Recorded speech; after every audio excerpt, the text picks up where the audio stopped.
These two Habs fans decided to come up to us, friendly at first, make small talk, and then eventually they popped the question of, "Can we have you? What's in the bag?"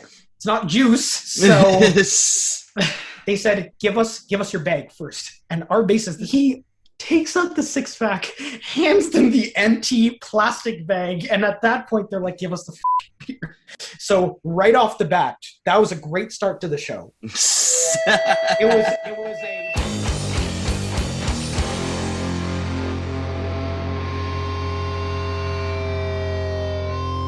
Welcome back to another episode of Bannockdotes, one of Ontario's only podcasts, holding it down for the underground, trying to showcase all sorts of heavy acts such as metal, screamo, punk, and alternative stuff. And I bring some of those musicians onto the show and have them tell some of the wildest stories they have from being in a band, whether it be on the road or in the studio, anything in between of that sort. Make sure you're liking, subscribing, rating, reviewing in any of the podcast apps that you're listening to, whether it be Spotify, Apple Podcast apps, Google apps, Stitcher, any of that sort. Make sure you're giving us a review, liking us, commenting, giving us the thumbs up. A little goes a long way, and I like to see some of those numbers. And like I say, I don't make any money off these podcasts, so if you want to spread the word of this podcast, make sure you show a friend of yours or something, some of the new music that you hear, because the whole point of this podcast is to showcase all the fruitful and entertaining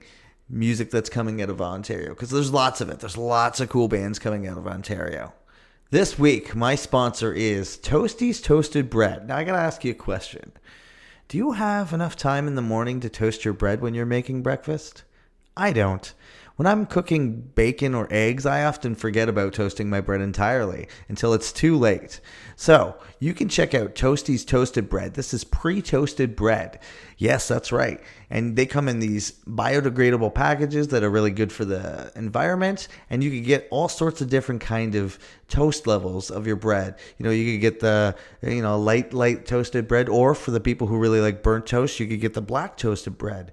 Toasties Toasted Bread just makes it super simple and breakfast simple. Breakfast is a simple meal, so it should be easy to make and easy on you. So Toasties Toasted Bread does that. So make sure you go to toastiestoastedbread.com/Bannockdotes, BANDECDOTES, and use the promo code PHIL, whether it's 1 or 2 L's, doesn't matter, both will work. And you could get 20% off of your shipment of Toasties Toasted Bread. They're a great company. I use them every morning. I used it this morning. Toasties Toasted Bread is the best toasted bread on the market. It's the only toasted bread on the market, in fact. So get yours today. This week, my guest is Tiago, and he is the guitarist of a rad instrumental band from Ottawa called Skybound. Friday, August 6th, they have a new record coming out, Cerebral Fountain. He was such a blast to talk to. I had never met him before. He reached out to the Bannockdotes page and wanted to be on the podcast. He mentions in the podcast that he's a huge, podcast nerd and listens to all sorts of different shows. So I think naturally he just wanted to be on a podcast, and we had such a good time. He was such a good speaker. We had, had such a good conversation with him, and I'm really excited for you guys to hear the new record. It's not out just yet, but he gave me a sneak peek of it, and I was pretty honored to be hearing that, but it's really rad. So I'll play an old tune of theirs, and then maybe a couple new tunes throughout the show. But this song is called Galaxies, and it's off their EP that they released last year called Pink Cloud Summer. And here it is, here on Bannockdotes.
Hey, Tiago, nice to finally meet you, even if it isn't digitally and not in person. How's your day going?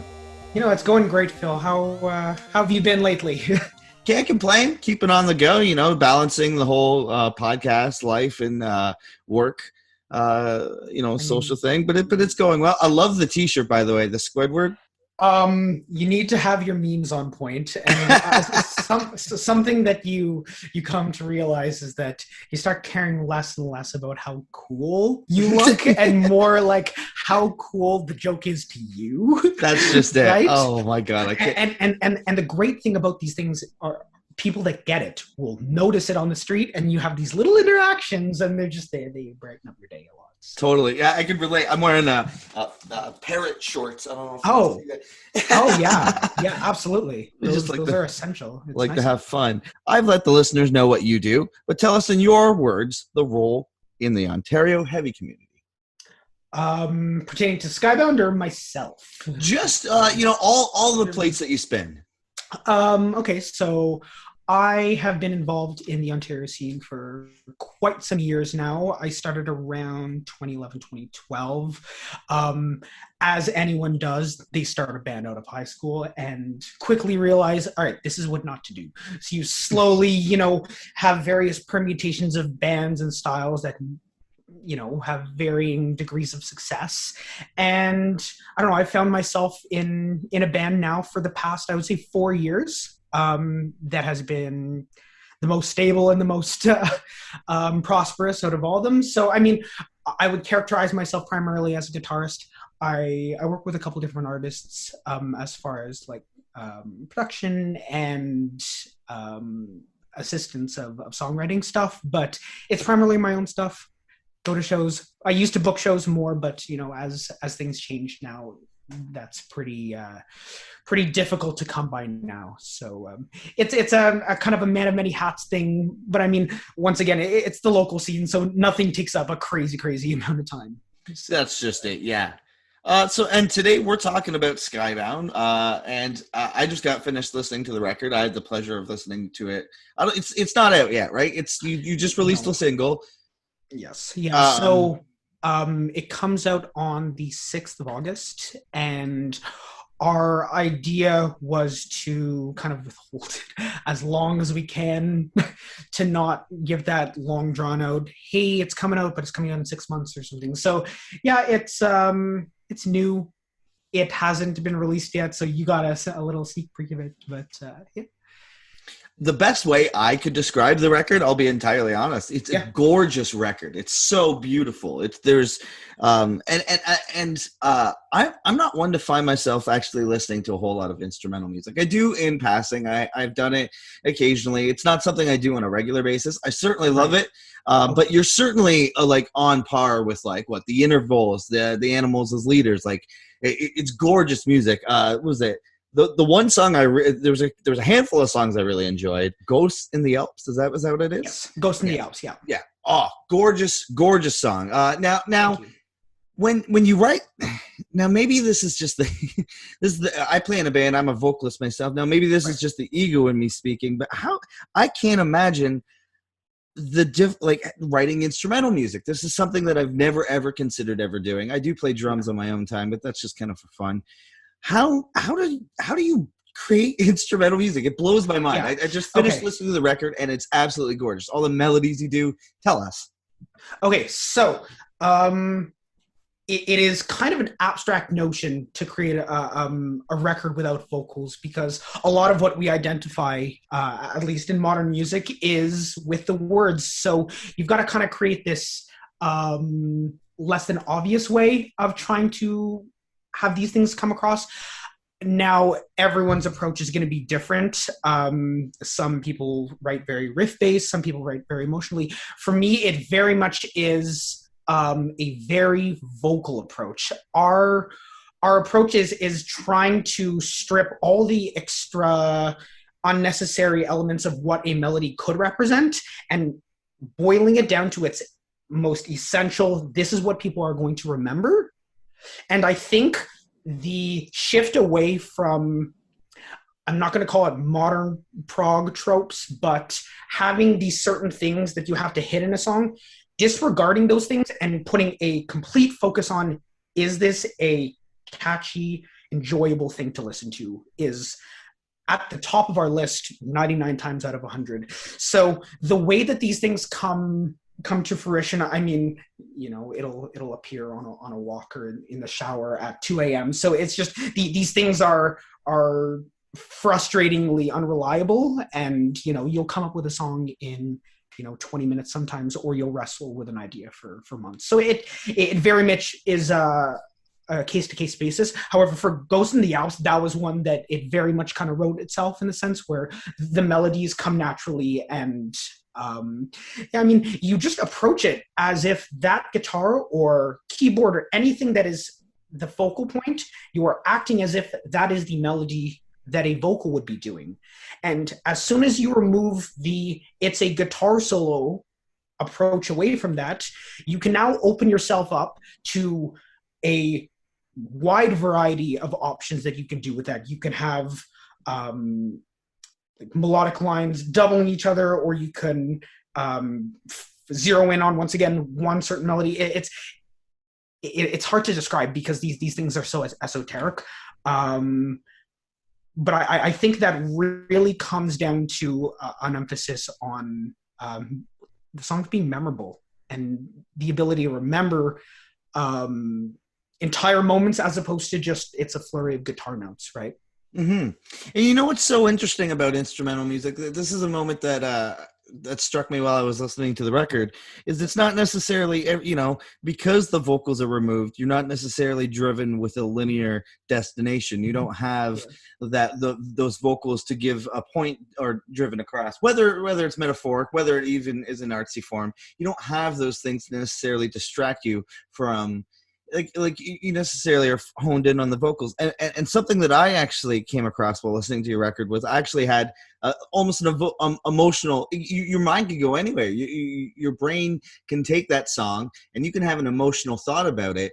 And Right. and now all of a sudden this emotional thought that you're having is tied with music. And so it's very interesting. I had that moment while I was listening to your record. So yeah, That's awesome. super cool stuff. So Skybound's been very busy over the pandemic, like we've been talking about. You guys released Pink Cloud in the summer of last year, all the while working on Cerebral Fountain. Skybound has also released a short documentary that you can find on their YouTube that follows you guys through the recording process. Definitely go check it out. But tell me, how was it being in front of a camera during that process? Because I can't imagine being your most vulnerable state. It's like even now when I'm doing the podcast, I can't always be my most vulnerable state that I can be, right? That's understandable. Yeah, I think that when it comes down to it, what you see on a camera is not always like the representative of those most vulnerable states. For me, I'm never going to create the identity of a song or like that core melody. Those are things that I have to get in touch with, or whoever's writing it. Our keyboardist Michael will write some melodies as well.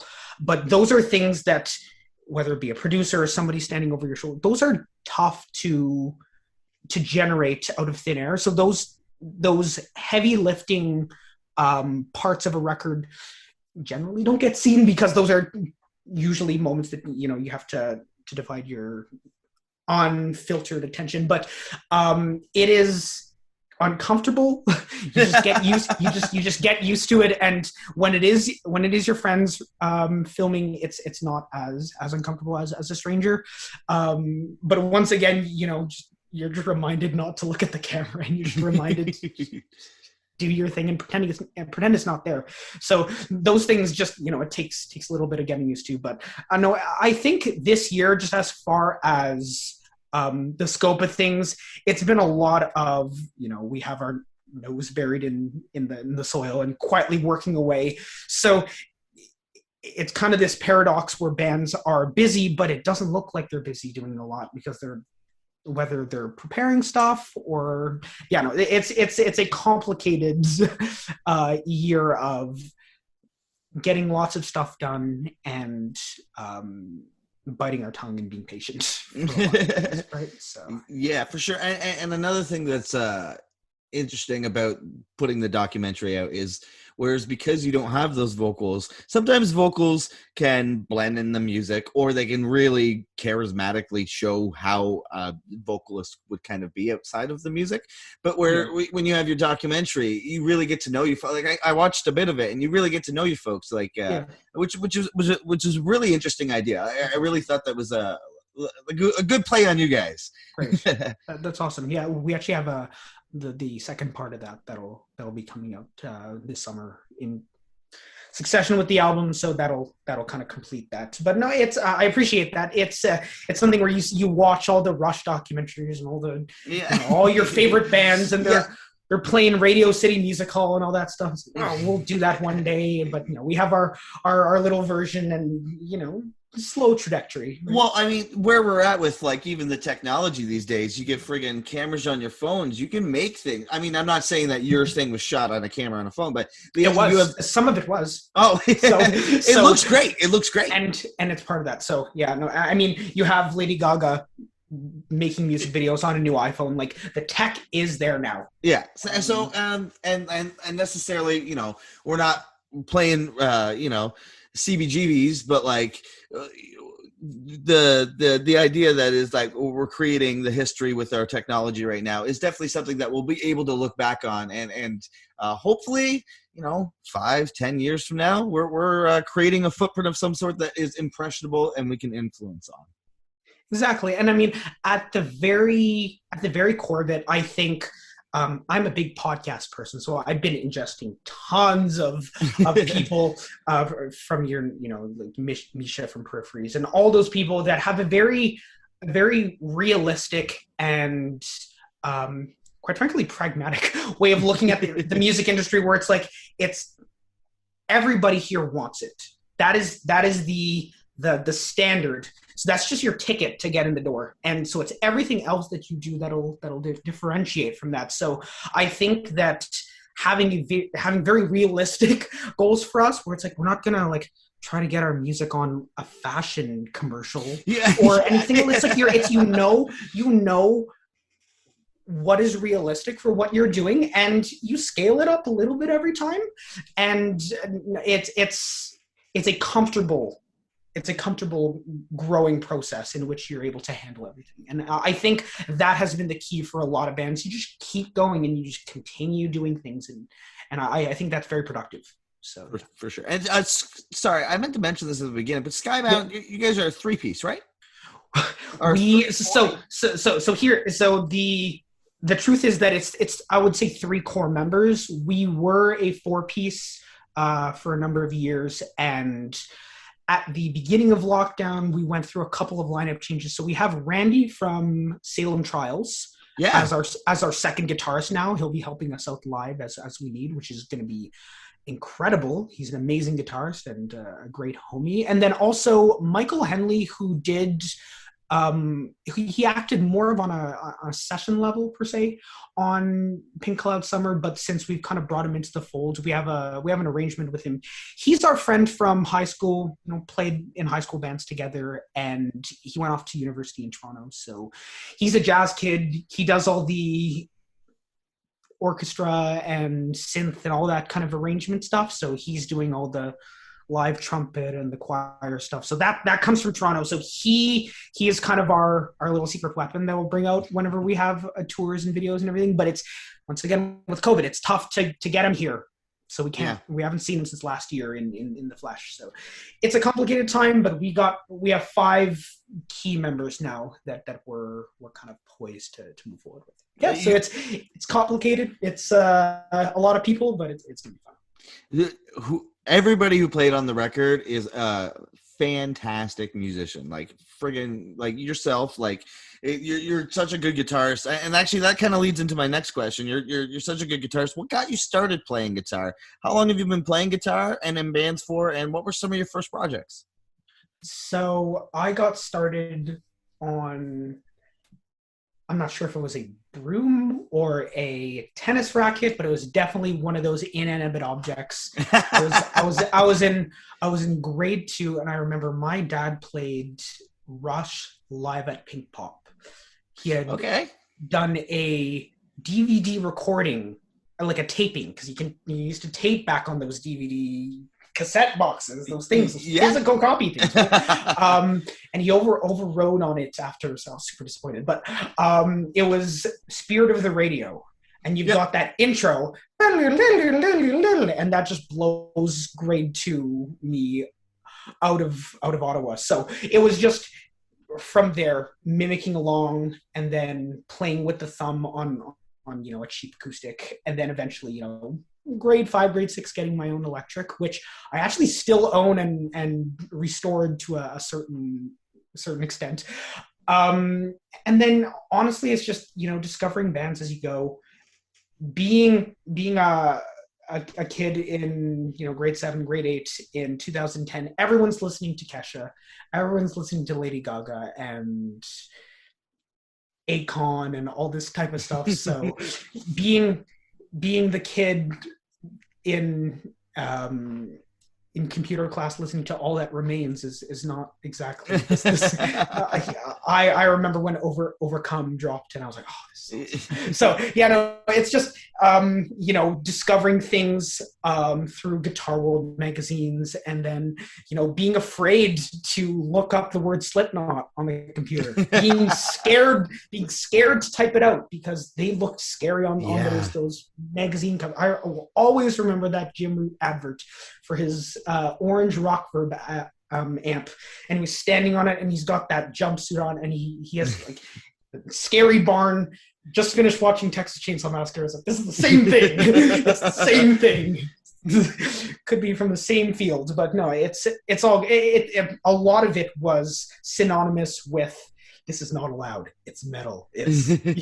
And then as you get older, it's more allowed. Your parents relax a little bit, but it's a huge grouping of metal and a lot of non-metal and a lot of movie score stuff that has trickled in, and honestly just like a lot of 70s and 60s, and just getting back to what are the classic writing tropes that are tried and true, and trying to apply that to prog has kind of been this end goal where, like you were saying, previous projects. Okay, so I started a band in high school called Holographic Paradise, and that was, I would say, like heavier Coheed and Cambria type stuff, but very, very haphazard as a grade 10 band, right? And then from there,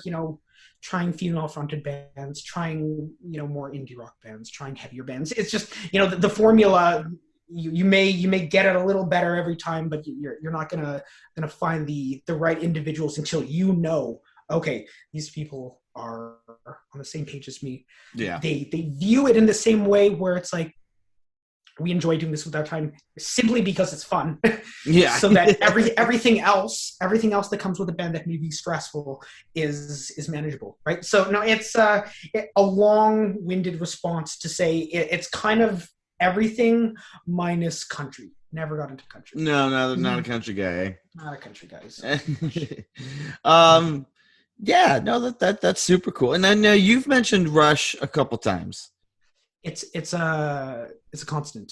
Alex Lifeson he's a tricky little player. I mean, he doesn't get the credit that he deserves. I agree. The wider credit, at least. I mean, you have people in the rock and that kind of community that obviously know what a talent he is, but in the greater ethos, I don't think people give him enough credit for being one guitarist in that band and doing all of that. Yeah. Whether it be his soloing, the way that his chords will fill up the entire song. Yeah. Yeah. I was just gonna say, Rush, like in general, just really knows how to do that, and that blows my it always blows my mind that they're a 3-piece. Even when they're on in the radio, and I could look over to my wife and be like, "This is a 3-piece." Like it's just crazy. That shouldn't be like that, but like, listen to this. This is how it is. It sounds like a band of 5 people. It really does. Yeah. and I think the thing that they've really nailed, and I'm hard pressed to find a band that's done it as well. Perhaps Steely Dan to an extent, but that's kind of a different side of music. But is to be able to make complex songs that everyone can just groove to and not even realize that it's a prog song. Mm-hmm. And I mean, Tom Sawyer is not a difficult song to follow along to, and then you unveil underneath, and it's all of this rich melodic content. Yeah. The drumming is off the charts. Yeah, all the drumming. And I mean, you go to even their more synthy stuff in the '80s, which I'm a fan of. The same thing. You hear this seemingly kind of, it's more of a poppy song, and you unveil it, and this awkward African offbeat drum thing that's just like, how is he doing that? Yeah. It's very impressive, and I think that a lot of what we take from them, not so much like music in an auditory sense, but the philosophy of being able to mold a song that may be complex and have someone that has never listened to prog or never listened to complex like arrangements and I can listen to that, no problem. They don't even realize it. Yeah. They don't realize it's happening. They don't know a key change has happened or a time signature change has happened. Yeah. But it's done so well, right? So that's something that we've put a lot of stress on, actually. Something that's been really interesting about Rush growing up with is my Neil Peart used to have a house in St. Catharines. Oh, really? Wow. Yeah. So we a mansion, fucking huge mansion. He obviously he went through some tough times near the end of his life, so I don't even know if he was necessarily even living it by the time that we were driving by it. But Lakeside Park is like where Port Dalhousie is. It's like that's right in my backyard. Like so yeah. There's a lot of really cool stuff about Rush that like my dad would tell me just growing up. So that's awesome. I love that. I love that you brought Rush up.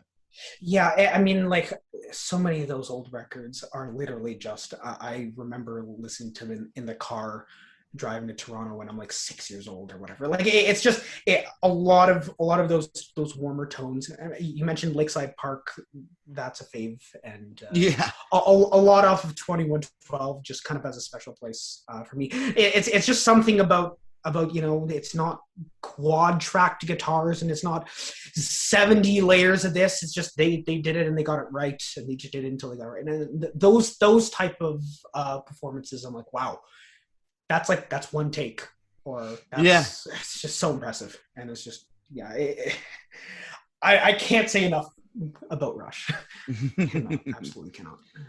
What have been some of your favorite Ontario bands within the last year or so? What's caught your attention? Oh my goodness, there are, and the thing about Ontario is that people will look elsewhere for a lot of really, really good bands to come through. But oh my goodness, as far as Ontario, whether it be singer-songwriters, pop artists, this guy named Jason Emme, he sings in a band called Nightwell. His solo stuff is incredible. Yeah. Very, I would say kind of 21 Pilots-ish, but he's got a really crisp production and his voice is really solid. I honestly, I don't tend to listen to a lot of prog or metal just on my off time. Mm-hmm. But as far as like bands that have really impressed me, I mean, there's a band from Toronto called Parliament Owls. That's fantastic. Yeah. I've heard that band. Yeah, they come through Ottawa. They're a great band. It's more of a pick a friend, pick a band that's awesome, because there's so many. Friends in Bearings are awesome. Bearings are great band. They're hometown guys. They've really put their work in. And they're finally seeing it pay off now. I mean, they got announced for things like Riot Fest and stuff. That stuff is awesome. That stuff. It's just great to see guys that grew up in Nippy and Deerfield do that, right? Yeah, it's always fun. It's always fun to see your friends succeed, right? So sick, yeah. I mean, I'm just thinking like, if I went in a more pop punk direction, I wonder if things could have been different. But here I am making weird jazzy prog, right, for guitarists on the internet. But it's. Now whatever I know speaks to you most naturally, right? So. Yeah. Now I know the record hasn't dropped yet, my friend, but I'm telling you, you're going to turn some heads with that record. Absolutely. I really appreciate that. Absolutely. It's over a year of work if you really think about it. And I mean, you start your ideas well over a year in advance. So at this point with any record, you're over listening to it. I never want to listen to it again, and on to the next thing, as everyone does. But Yep. we're I think for the first time we're like 100% satisfied. Also having people that are involved that are able to give it that kind of professional sheen really helped. Hmm. Dean from All Buttons In helped a lot with the drums. He actually had Parkway Drive at their studio in Nepean for their Oh, latest release. cool. Yeah, for Reverence. Dean and his brother George. It's a brother duo. Fantastic studio. We've never been there, but I mean, I've seen the Neve console on the internet. It looks nice, and I mean, they know drums, they know recording, so they helped a lot. And then Ackle from A Tesseract did the master, Oh, and cool.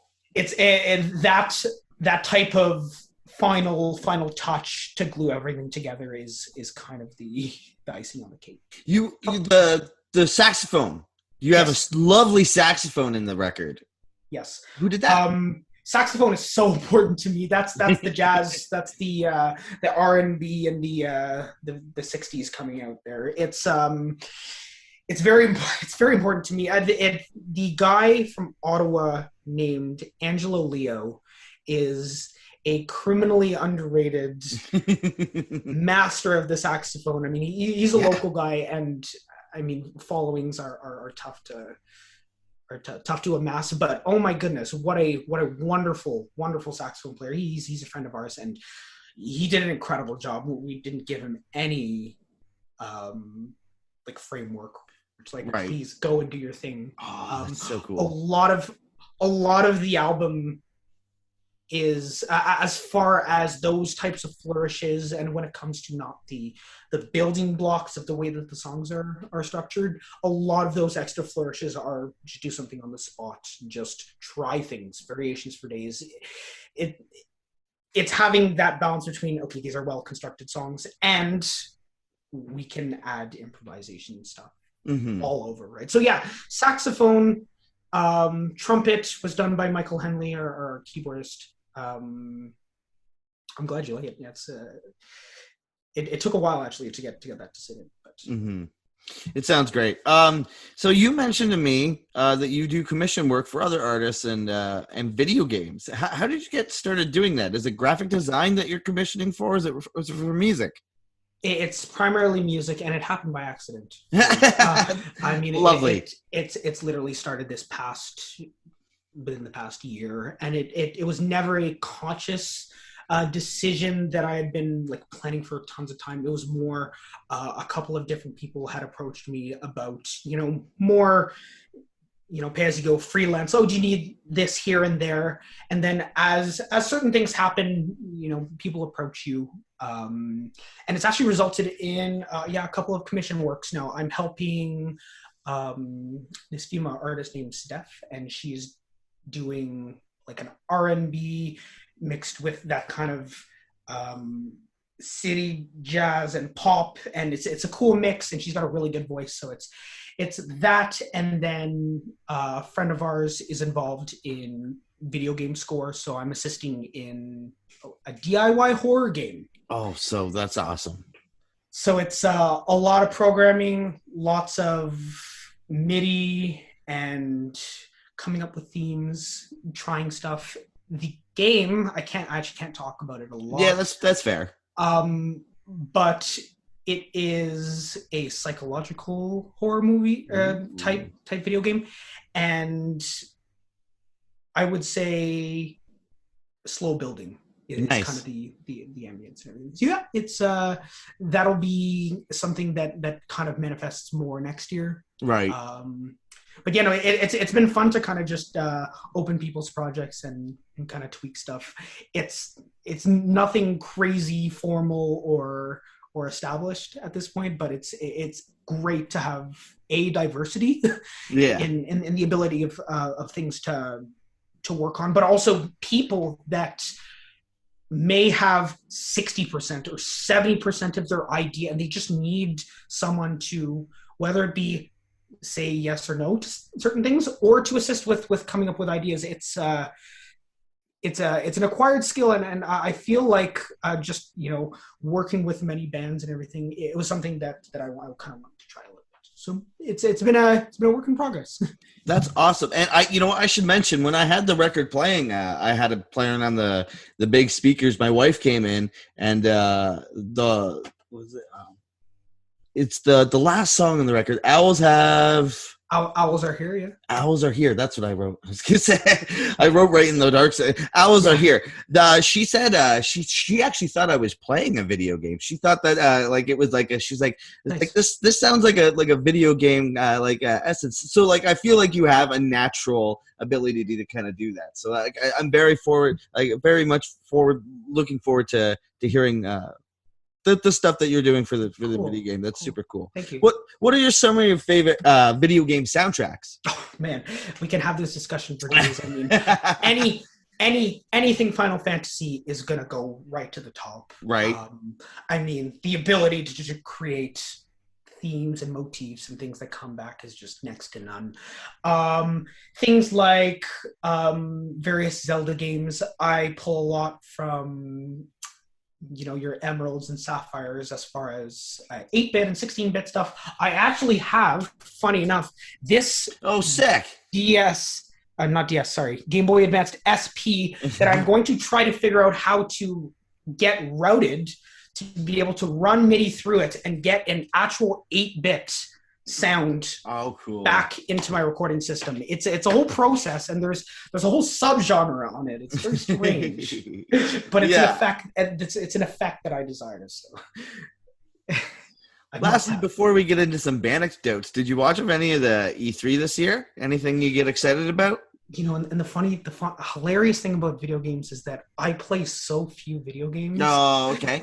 And I'm so out of the loop with games where I will check stuff out that I'm also a very visual gamer. If things are very attention grabbing, I will go to Breath of the Wild and your story driven games. So those are always of interest. But as far as your racing and your fighters and your sports and everything, I'm very out of the loop on G3s. But have you seen anything sick this year? I saw I really paid attention. I'm a huge Nintendo nerd. I love all the Nintendo crap. It's just like I'm a sucker for it. I love playing. We have our nieces over, and it's such a good time to play all those games with them. They're coming out with like a Mario All Stars thing. So they're putting out all they've literally just taken all of the old stuff and just remastering the crap out of it, which makes sense because the new Mario Party that they put out, I'm gonna nerd out a bit. The new Mario Party that came out with the Switch felt like a bit of a half-ass game. It just didn't feel finished. There wasn't enough mini games. There was literally like 3 boards, and it's really wacky. So if you compare those to the old ones, there's like how many games in Mario Party 4? That's just it. Yeah. So they're doing the all-star version of that. So that I'm very much looking forward to. And you know what? Actually, you mentioned Breath of the Wild. They did mention and show gameplay of Breath of the Wild 2. Yeah. See that type of stuff. I mean, I'm kind of going back to that video game score, movie score elements and everything. A lot of melodies come from, whether it be, like I said, going for walks, scenic stuff. It is trying to put visuals of a scenario, or whether it be an animal or whatever thing, into music. Yeah. So a lot of that is synergistic, and a lot of the visuals on the record are synergistic with that. So that, I think, if there's any connection as far as video game to our music, it's that. Yeah, it's and that kind of visual. Yeah, and it's funny that it's funny that we're talking about Breath of the Wild, because I think that's a perfect example of a game that does that, where you walk in a scenario and it's do do do do do do do, and it's like it knows exactly what you're doing. Like it captures a really good essence. Yeah, exactly.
Awesome. Let's get into some anecdotes, my friend. Tell me some of the wildest stories from being on the road or in the studio or anything in between. Okay, so I would say first off the bat that we've never, like, this is a disclaimer, we've never toured on a grand scale. So this is all regional club touring. So the shenanigans are never to a Motley Crue level. Right. And I mean, also considering the type of music that we play, we're not exactly plug and play. Yeah. It's not exactly the music that lends to, amp pegs and falling into stage cabs. It's a different approach. But however, there has always been something with us playing in Montreal, and I do not know why.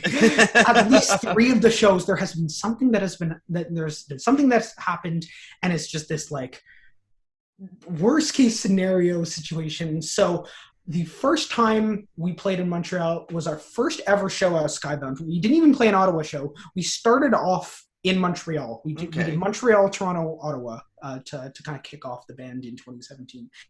And we rolled up to this venue, which the show was going to start at like 11, which is, I mean, late. It's not that big of a deal because it is Montreal, so I understand that. However, that is late to be opening the doors. Yeah, I hate that.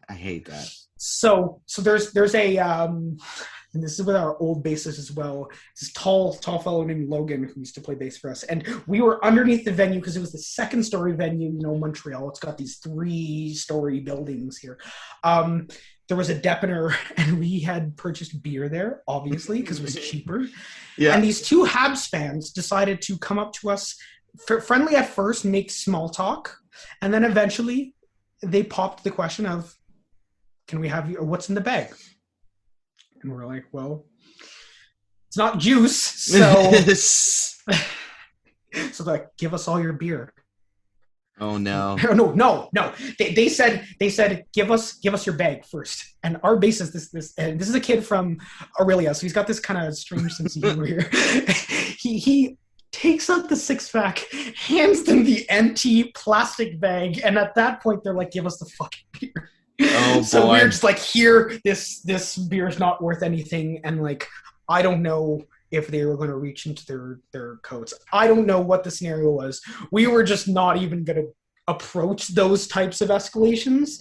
So right off the bat, that was a great start to the show. It was a best case scenario. Well, we're never getting that beer back. So no, yeah. From there at that show, it was just, you live and you learn with certain venues, and you're like, yeah, let's not book there again. Yeah, it's not booked. Just I'm not going to say the name of the venue, but it's just, certain characters in there, and funny enough, the same show we had a couple of I'm going to say intoxicated female fans near the front for there was another band that we were touring with called Fathom Sound, and they're, I would say, approaching their 30s.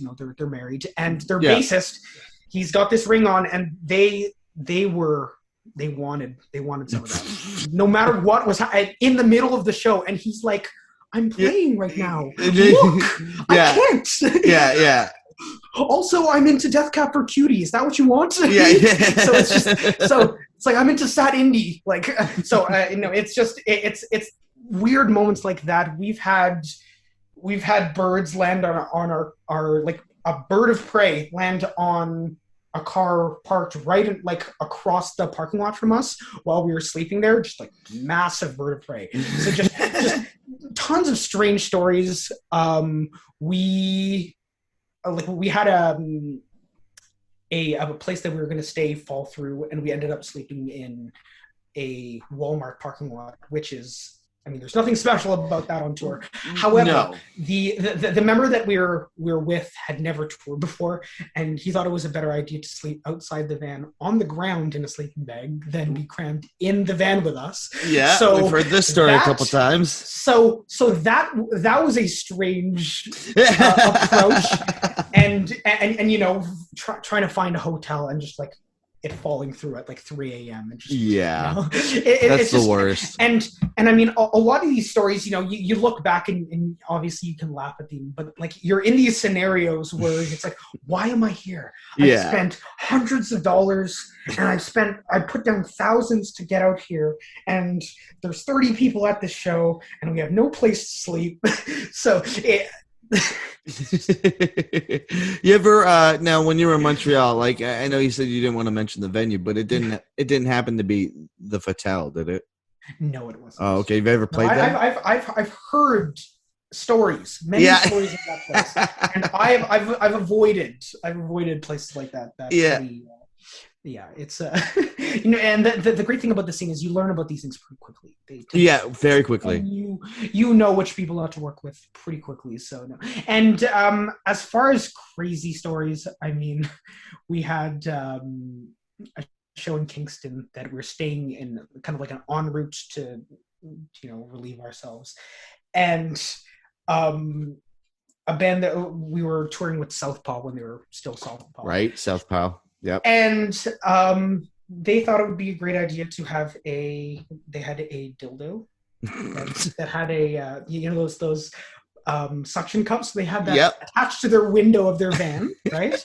And they were tossing that from far, trying to get it to stick to the window. And people are just looking at them like, "What the frig is going Oh, this on?" this is during the day. In middle of the day, and they're throwing them, and we're hanging out by their van, and they get it to stick, and everyone's celebrating and yelling. It's this huge hanging thing. Oh man. It's always funny that items like that come on tour, right? It's never like the essentials. It's always like, I got to bring this novelty-sized dildo so I can have some fun with the boys. And like when you say that, you're like, it's not like I'm not just going to have some fun. Hey, dude, why are you taking this huge cooler? Oh, by the way, I'm bringing my PS3. We're playing games in the band. Yeah. It's like, come on. Oh, I love that. Talking about en routes, what's your go-to gas station snack? Oh my goodness. Okay, so I am an absolute sucker for those aloe vera drinks. Yeah, those are so good. The rectangle green bottles, honey, mango. It's great on the throat. It helps with, and also it fills you up more than just a drink. Yeah, totally. Really helpful. No, so things like that. I mean, in the past, diets have on tour have been, something that I wouldn't wish upon anyone. Right. Let's try to move away from getting McDonald's at 3 a.m. So we've definitely had changes in approaches now where we're taking stuff out and we're doing it properly. But no, it's a lot of beef jerky and it's a lot of yes, these mooncakes look good. I'm a sucker for it all. Yeah. Am I getting them? Absolutely. Oh, absolutely. Yeah. No.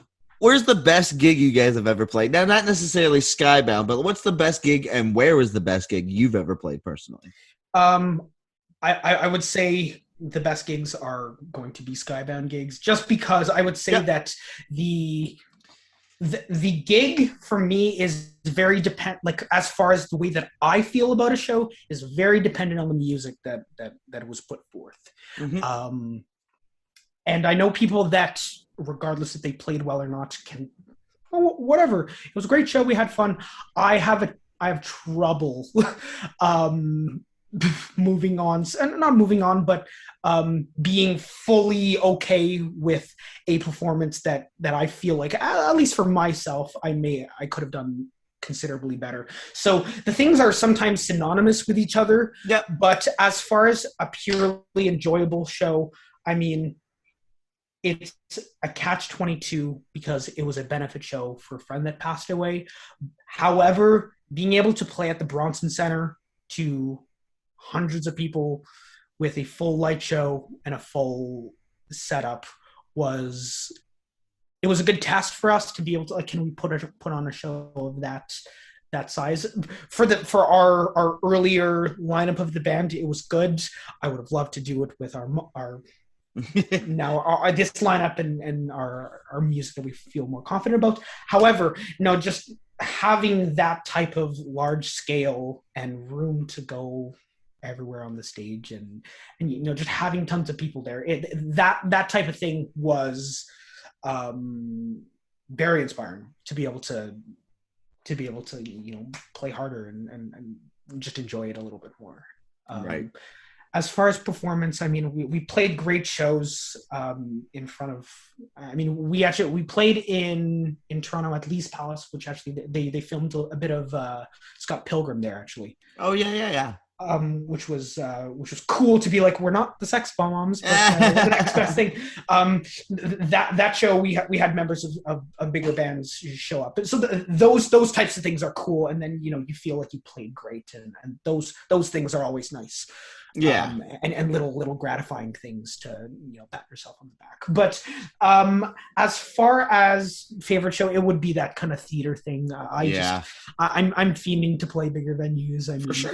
It's I mean, who doesn't, right? The way that Skybound sounds, especially with this new record, deserves like big theater friggin' productions. Like you can hear it. You can hear it. I hope so, yeah. And I think, I mean, we've never had the ability so far to tour with Michael, our keyboardist. We were going to last year, but a number of things got kiboshed. So that was kind of a stick in the gut. But having the ability to not just have backing tracks with tons of stuff going on, having someone there actually doing that, and doing the trumpet and the saxophone and everything. Those are things that really I want to try to elevate. And to kind of like, there's no other bands doing that type of thing, right? No. And I think being able to find something that is unique and different is almost as important as how good the music is now. I really think it's just in a sea of things that just sound and look so similar. It's like, what can you do to try to break that mold? And that's our little attempt. So, yeah. What's your rock star dream writer? What's the dream writer? What would you require in your green room if you were the Metallica level? If I was Metallica, I mean, first of all, I mean, don't pretend like you're Metallica. If I was Metallica, I would have made several different production choices. Let's say that, namely snares. Yeah. However, if we are talking purely food backstage, I'm a massive sucker for thin crust pizza. Like anything with fresh produce. Great toppings.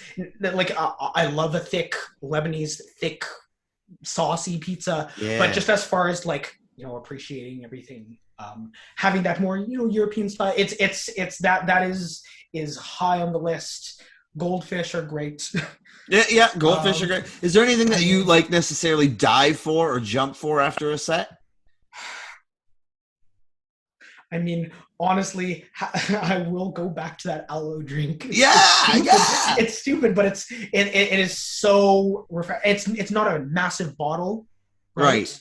It's not gonna like I feel like crap after the way you have like a bottle of Sprite and you just feel like a bloated balloon person, right? So it's maybe it is a lot of changes this year just as far as like diet stuff. I used to be like, throw pop, put chips, Doritos, other stuff. Yeah, of course. Who wouldn't want that? Like mozzarella sticks. Put those pretzels, but put cheese and peanut butter. I don't care. Like just go to town, right? Yeah. No, I've been feeble attempts at small life changes. Fair enough. Have you had any gear share nightmares along the way? Gear share nightmares. I mean, we've had guitars lost at venues. Oh no. We've had wireless packs die mid-show. Anything that could go wrong with the show has gone wrong. And will go wrong again. So it's more like, oh, today's show went off without a hitch. Yeah. Nobody touch anything. The settings worked, right? Yeah. So it is more commonplace for us to have, all right, this pack's not working. What do we do? And it's like 2 minutes before a show. So gear mishaps they happen. We just kind of, you just deal with it as much as you can. And the more humor that you kind of put across, the more the crowds can be like, yeah, sure, whatever, right? It happens. People are human.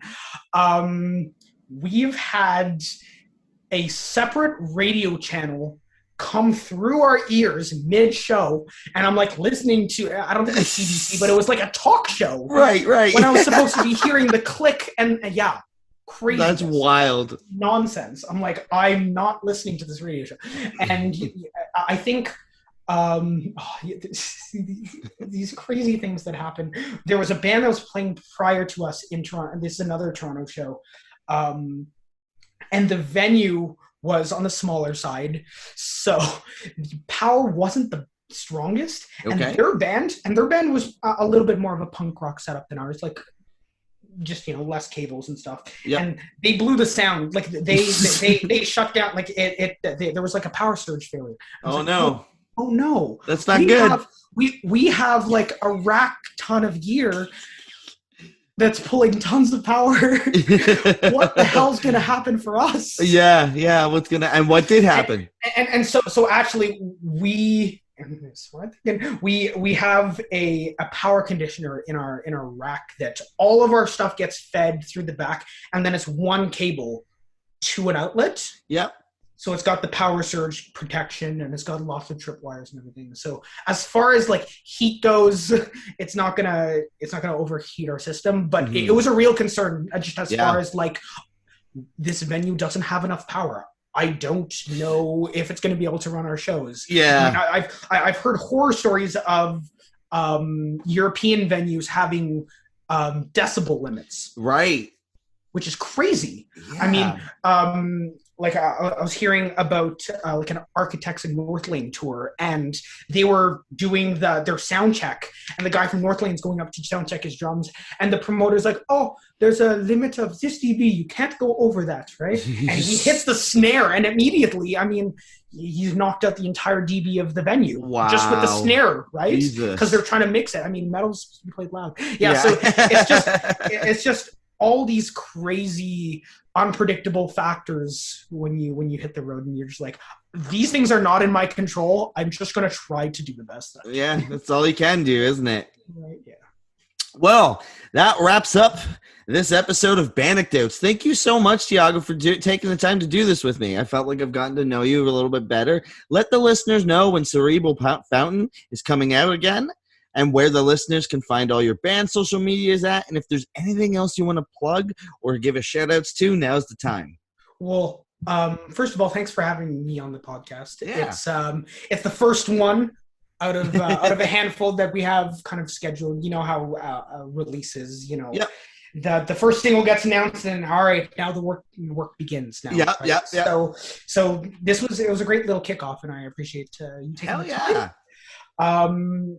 So yes, the record comes out August 6th. It's going to be available everywhere. Spotify, Apple Music. We're going to have physicals. Merch pre-orders are on their way. Things cost money. Yeah. so we'll have everything up and running and available for purchase on August 6th. And then as far as, all our socials, Skybound Official, Instagram, you can find us kind of everywhere as the usual socials. Also, if you swipe right on Tinder, I'll send you a secret link to unreleased stuff. I'll do it. You heard it here. I'll do it. But no, it's Skybound Official. We're not on Twitter, but Instagram, Facebook, Spotify, Apple Music, YouTube. We have a second single. It's the second song on the record called Chrome Nexus. That's going to be coming out in July with an accompaniment of a fun little video, but I won't tell what that video is yet. Lovely. We'll wait until then. Awesome. So we're going to end the show with Artemis by Skybound. Thanks again. Thank you so much, Phil. I really, really appreciate it.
Thank you so much for tuning into this episode of Banecdotes. Don't forget to like, subscribe, rate, and review. Follow us on Instagram at Banecdotes, Bandecdotes.